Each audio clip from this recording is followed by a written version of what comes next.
What's up, everybody, man? It's your boy Dub Q, and I would like to welcome you on in to Between the Lines podcast, man. Hey, Q!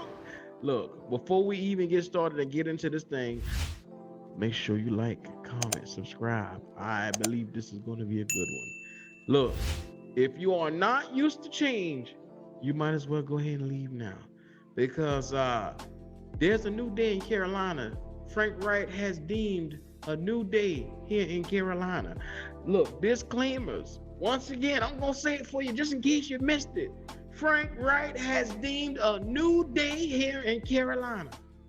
I'm excited. Are you? Make no mistake about it. Should the Carolina Panthers pick up Bobby Wagner?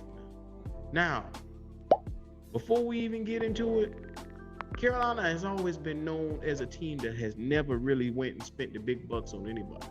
They've been known as a team that would rather go get budget rentals, dollar rentals, from era to era, from the Marty Herney era to the David Gettleman era. We have never really went and spent in free agency. We have never really went and acquired guys that was of worth. Well, other than Kurt Coleman. Kurt Coleman was a very good pickup. Ended up having 7 interceptions, but that's not the here nor the there. Make no mistake about it. Bobby Wagner should be the most sought after linebacker in all of football right now, but he should be sought after by no other than the Carolina Panthers, man.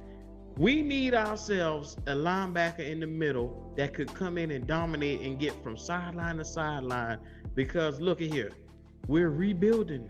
We're in the 3-4. We need a guy that could man that middle. And look, what's better than having one Los Angeles Ram? Potentially two. If we can acquire Jalen Ramsey, you're talking about a potential elite defense before we even hit the free agency market. Look, it's called plug and play. I'm gonna lay it down to you what the potential of this would mean for the Carolina Panthers. If you can acquire a Bobby Wagner as well as acquire a Jalen Ramsey, you have just now solidified your team as being the top defense in the entire NFC. Let's break it down. In the front seven, you would have Frankie Louvu, outside linebacker. You would have Bobby Wagner. You could potentially hit the draft and get anybody else in that other spot. And then you can go down. Brian Burns is on the edge, outside linebacker, potentially the edge. In the middle, you got Derek Brown. Potentially, you would have another edge rusher. You can go and get Yannick Ngakoue or Jadeveon Clowney for that opposite spot where YGM used to be. The artist formerly known as YGM that's non-existent every time he suit up. Look, don't get me started on YGM. But what I'm saying is, from there, the front seven has been rebuilt completely. Then you look to the next level. If you can get a Jalen Ramsey on one side and a J.C. Horn opposite him, you got two lockdown corners. You got a young one that's up and coming that hasn't even hit his prime yet. And you got one in the middle of his prime. Oh, my God.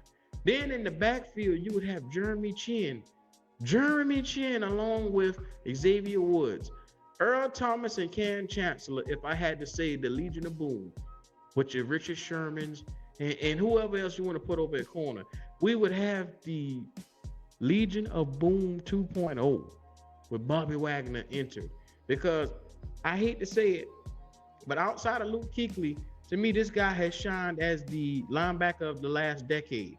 Last year, well, you can call it this year. This year, he was touted as the highest graded linebacker in all of football.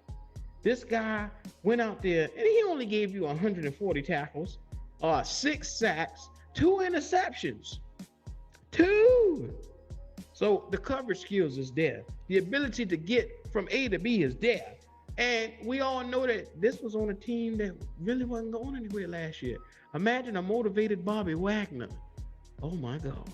Coming in on a team that's young, fresh, up and coming, ready to get to it, ready to fly around and hit somebody.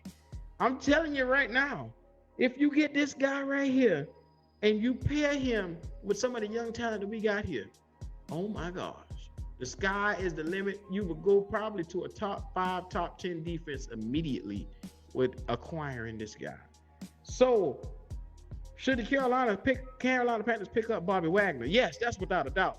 It's going to cost us around probably, I believe he did a $10 million a year deal with the Rams. It was 5 years, 10 million, 50 million totally. So are you guys willing to potentially pay him between $8 to $10 million a year?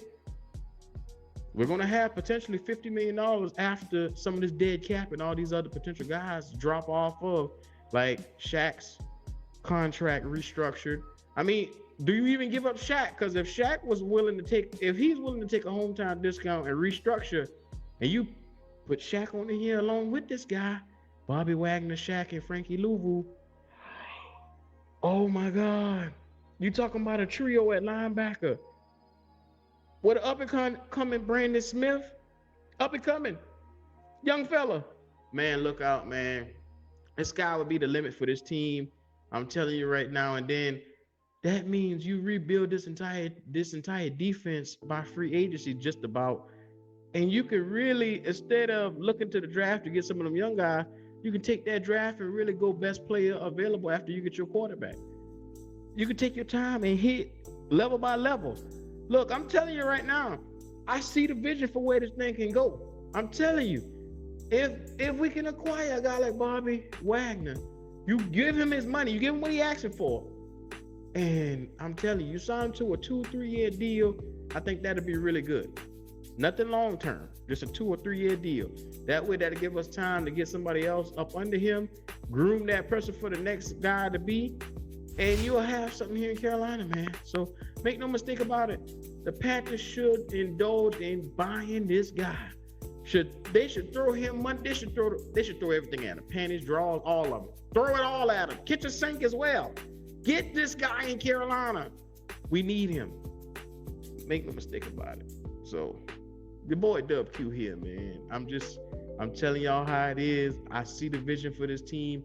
Evero has it going. I love the acquisition of Thomas Brown. Man, Frank Wright has been the glue to keep everybody here, bring them together to be able to build a contender here in Carolina. I see it. I see the vision. And it didn't take me 2.5 years and a bunch of film that we haven't seen yet for me to get it.